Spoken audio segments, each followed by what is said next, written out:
loser kami. Okay, loser daw sila. Maraming salamat po sa inyong pagtanggap na kayo ay talunan. Mga kaibigan, ang dahilan ng pagkabalan ng ating proklamasyon ay sa delaying tactics na ginagawa ng mga abogado ng kampo ng Atia. Ngunit ang ating pong mga abogado ay patuloy na nakikipag-usap upang makuha natin ang katotohanan sa nais na mangyari ng mamamayan ng Taguig. Magbago ang buong Taguig at ang bawat buhay ng Taguigano. Ang binibigay ko sa inyo, hindi ang kapayapaan na binibigay ng daigdig na ito. Naniniwala po ako na tayo po mga Taguig, mga taga-Taguig ay mahuhusay, mababait at mga sibilisado po na mamamayan. Nagpapasalamat po kami. Ayan po mga kulay blue at kulay pink ay hindi po dapat maghiwalay sa ating lahat. Yamang ang ating pong dating mayor ay inaamin po ng bawat isa na siya po'y nanalo ngayong congressman.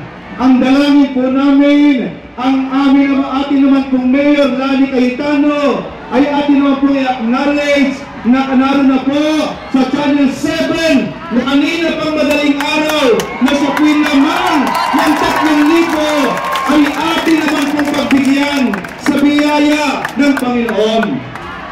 Sapagkat kung ang Taguig po naman, sinabi ng Panginoon na kapayapaan at kaunlaran isa sa atin, pwede mo naman magkatulungan ang magkabilang kampo kung talaga ang nais po natin ay sama-samang makita na ang Taguig ay isa sa pinakaunlad na bansa sa Pilipinas. Ang nakikinabang, wala pong iba kundi tayong lahat mga kababayan.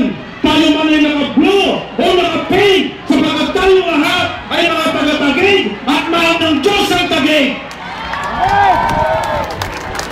Nagpapasalamat po kami. Marami po kaming kaibigan sa naka-blue. Marami po kaming kaibigan sa naka-pink. Nagpapasalamat po tayong lahat. At patutunayan po natin sa Metro Manila at maging sa Pilipinas na tayo po'y sibilisado. Hindi po tayo nagbabatuhan ng kung ano. Wala po nangyayari kasamaan dito. At sasabihin po natin sa media, kami po mga Taguig ay mapapayapang tao. Salamat po sa kapayapaan sa naka-blue. Salamat po sa kapayapaan sa naka-pink. Sapagat nais po ng Diyos, tayo po ay magtulungan, magmahalan. Isang araw lamang po ang eleksyon. Isang araw lamang po yan. Ang matagal po ay kung paano natin muling pagtutulong-tulungan, bubuuin ang Taguig na ang Taguig ay isa sa pinakamasaganang, pinakamapayapa, pinakamaunlad na mga mamamayan sa pangunguna ng darating na Mayor Lani Cayetano.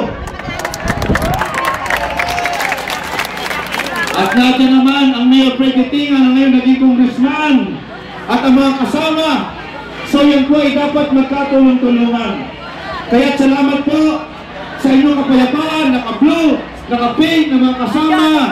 Yung po mga bata natin, pakilagay po siguro sa kabilang tabi para baka po nahihilo na yung mga bata. Yung po mga naiinitan masyado. Hayaan po natin. Maya-maya lamang po sapagkat siguro habang ako'y nagkasalita, baka 1% na lang. At maya-maya po, ipoproklama na at dadating na po dito ang bagong mayor ng Taguig. Na sinasabi po natin, na kitang-kita po naman natin sa telebisyon at hindi na po na mababago yun. Na siya po ay lumalabang at hindi na po talaga mababago ang lamang na yun. Kaya sana po, sa mga ginagawa lang nating abogado, Atty. Sixto Brillantes, at sa lahat ng mahuhusay, matatalino, na magagaling ng mga abogado po sa loob, pagbigyan na po natin ang ating bayan, ang bayang Taguig. Ang bayang Taguig ay mahal po ng Diyos. Mahal po tayong lahat ng Diyos.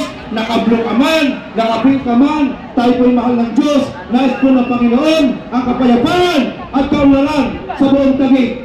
Maraming salamat po. God bless you all. God bless Taguig.